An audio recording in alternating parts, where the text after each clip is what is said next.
소규모 집단 감염이 곳곳에서 계속되는 가운데 감염 경로가 파악되지 않은 사례가 25%로 치솟았습니다.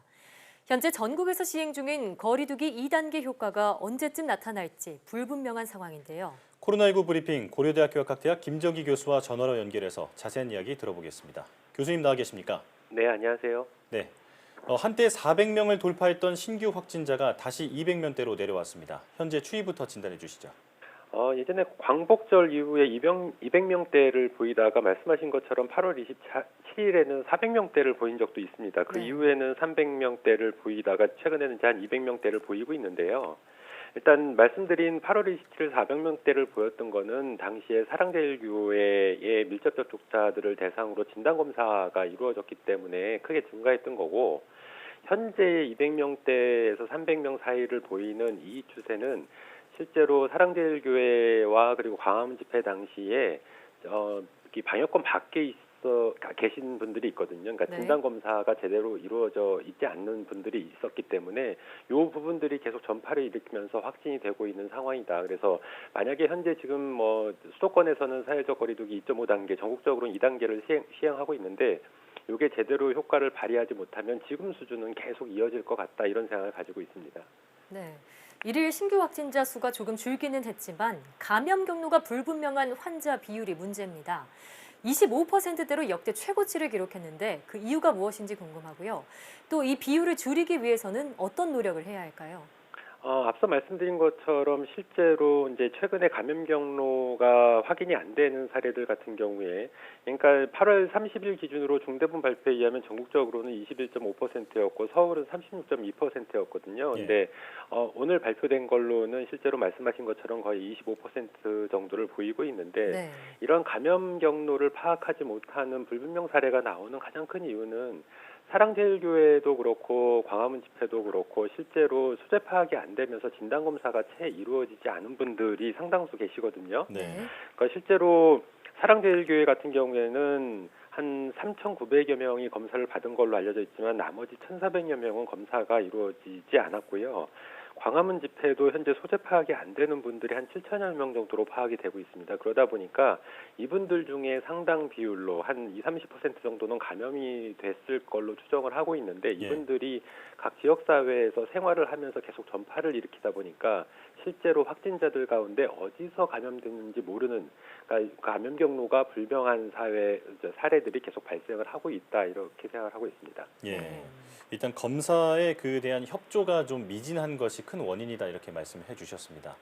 자, 현재 수도권과 일부 지자체에서 이른바 거리두기 2.5단계가 시행되고 있는데 경제 전반에 미치는 영향이 큽니다. 신규 확진이 어느 정도 수준으로 줄어들어야 2.5단계가 종료될 수 있을까요? 일단 우리가 2단계에서 2.5단계, 그러니까 2.5단계는 거의 3단계에 준하는 조치입니다. 그러니까 어떻게 보면 2단계에서 3단계로 갔다라고 봐도 무방할 거라고 생각을 하고 있는데, 그 조건이 있었습니다. 그러니까 2단계에서 3단계로 갈 때 실제로 한 2주 평균의 일일 신규 확진자가 100명에서 200명 수준에 달하고, 아니면 일주에 2회 더블링이 발생했을 경우에 3단계로 간다라고 얘기를 했거든요. 그러니까 지금 2.5단계를 3단계에 준하는 단계이기 때문에 3단계라고 본다고 하면 거꾸로 생각하시면 될 것 같습니다. 그러니까 2단계로 다시 돌아갈 수 있는 상황은 신규 일일 확진자가 50명에서 100명 수준으로 발생을 하거나, 아니면 일주 동안에 절반으로 2번 이상 감소하는 추세가 확인이 돼야지만 2단계로 돌아갈 수 있지 않을까, 이렇게 생각을 하고 있습니다. 자, 중증 환자가 급증하고 있는 것도 한 가지 고민입니다. 하루 사이 20명이 추가되면서 전체 중증 환자가 120명이 넘은 상황인데요. 당장 병상 확보가 큰 문제로 보입니다. 현장 상황은 어떻습니까? 일단 말씀하신 것처럼 경증이나 무증상 환자 같은 경우에는 생활치료센터를 통해서 이제 일정 부분 치료를 하고 있고, 생활치료센터 같은 경우에는 일정 부분 현재는 여유가 좀 있는 걸로 알려져 있는데요. 말씀하신 것처럼 중환자 치료 병상이 문제입니다. 그러니까 8월 30일 기준으로 전국에 한 517개의 중환자 치료 병상이 있는데, 그 중에 90%는 이미 사용 중이고 10%가 여유가 있다. 그러니까 한 55개가 여유가 있는데, 이 55개를 다 쓸 수가 있는 게 아니고요. 인력이나 장비 등을 고려를 했을 때 당장 입원이 가능한 병상은 39개로 알려져 있고 예. 수도권 같은 경우에는 말씀하신 것처럼 원래 수도권에 한 193개의 중환자 치료 병상이 있는데 그중에 여유가 있는 게 8.3% 정도가 됩니다. 한 16개인데 이거 역시 마찬가지로 인력이나 장비 등을 고려했을 때 당장 사용할 수 있는 입원이 가능한 병상 수는 9개밖에 남지 않았습니다. 그래서 지금 현재 중환자, 그러니까 위중증 환자의 비율이 크게 증가를 하다 보니까 이 중환자 치료 병상이 크게 부족할 거다. 그러니까 며칠 후에는 아마도 수도권에서 이 남아있는 중환자 치료 병상이 아예 없을 수가 있고요. 전국적으로도 굉장히 부족할 거다. 이렇게 보고 있습니다. 네, 방금 말씀하신 대로 수도권에서 중환자 즉시 치료 가능한 병상은 9개밖에 남지 않았습니다. 자, 대안은 없을까요? 대안은 글쎄요. 지금 이 상황에서 가장 중요한 거는 시설적인 부분을 마련을 한다고 해도 네. 여기에 들어가는 인력, 그러니까 의료진의 숫자가 한계가 있고요. 지금 거의 의료진은 풀로 사용을 하고 있기 때문에 풀로 참여를 하고 있기 때문에 예. 실제로 의료진이 굉장히 부족한 상황이거든요. 그러다 보니까 의료진을 확보하는 방안 자체가 문제가 좀 있고 여기에 쓰이는 여러 가지 산소 치료 등의 장비들도 필요합니다. 근데 이런 것들도 지금 현재 부족한 상황이거든요. 네. 그러니까 일단은 현재로서는 대안은 크게 없다라고 보고는 있는데 그러니까 지금 시점에 대안을 찾는 것 자체가 제가 보기에는 좀 어폐가 있다. 왜냐하면 정부에서 방역 당국에서 예전에 이러한 향후의 어떤 급격한 확진세가 예상이 될 때 이거 대응한 매뉴얼이라든가 시나리오를 바탕으로 해서 미리미리 준비를 했어야 되는데 이렇게 몇 개 안 남는 상황까지 발생을 할 정도까지 그냥 관가를 하고 지나쳤다라는 게 좀 지금 시점에서는 굉장히 아쉽다 이렇게 보고 있습니다. 예.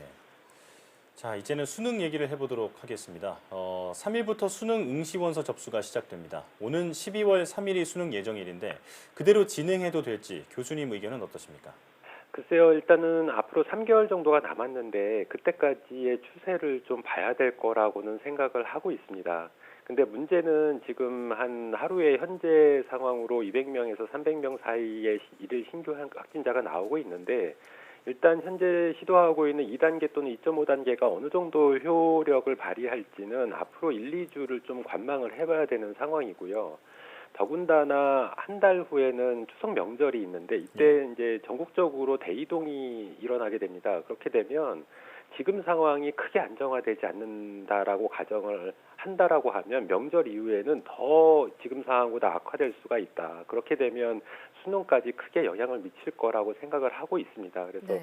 그럼에도 불구하고 앞으로 상황은 지켜봐야 되겠지만 이게 학사 일정이라고 하는 게 있기 때문에 일단 수능은 치르지 않을까라고 생각을 하는데 질문하신 대로 괜찮을까요라는 질문에 대해서는 예. 괜찮지는 않죠. 근데 어쨌든 학사 일정이라든가 이런 거를 고려해서 강행은 할 것 같다라는 생각은 가지고 있고요.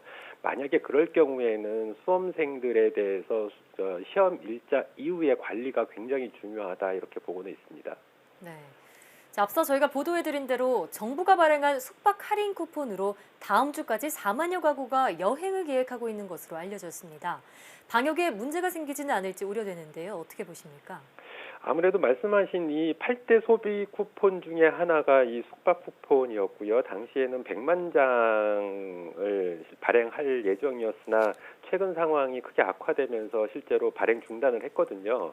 그 당시에 6만 장이 판매가 됐는데 그중에 자발적으로 한 2만 장은 회수가 됐고 이제 취소를 하는 바람에 나머지 4만 장은 그대로 있는데 이 4만 장이라고 하는 게 가구로 계산을 해야 되고 여기에 가구가 2명에서 그 이상이기 때문에 실제로 이동하는 인원은 상당히 많을 걸로 생각을 하고 있거든요. 예. 아무래도 지금 단계는 사람을 만나지 말아야 되는 상황인데 이렇게 이제 숙박을 하게 되고 여행을 하게 되면 어쨌든 영향은 미칠 거라고는 보고는 있습니다. 그래서 다만 앞으로 이제 여행을 계획하시는 분들한테 당부드리고 싶은 점은 이 마스크를 벗게 되는 환경에 절대 놓이게 되면 안 된다. 그러니까 여행을 가시더라도 절대로 개인 방역 수칙을 철저히 지키시고 마스크를 벗게 되는 환경에는 가시지 말고 자제를 하셔야 된다 이렇게 당부를 드리고 싶습니다. 네. 자, 지금 중대기로에 놓여 있는 만큼 여행이나 외출 등의 모임 같은 것은 조금 연기하거나 취소하는 등의 좀 방역수칙 협조가 필요할 것 같습니다. 자, 인구 대이동이 이뤄지는 추석이 다가오고 있습니다. 조금 전에 조금 언급을 해주시긴 했는데 이때 확산을 막으려면 어떤 주의할 점이 있을까요?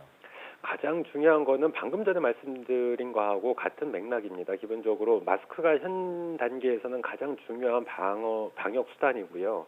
마스크를 벗는 환경, 그러니까 음식물이라든가 뭔가 섭취를 하는 과정에서 마스크를 벗게 되는데 이런 환경에는 놓이지 않는 게 가장 중요하다 이렇게 말씀을 드리고 싶고 예. 일단 추석이라는 특성상 부모님을 찾아뵙는 상황이 발생을 하거든요. 예.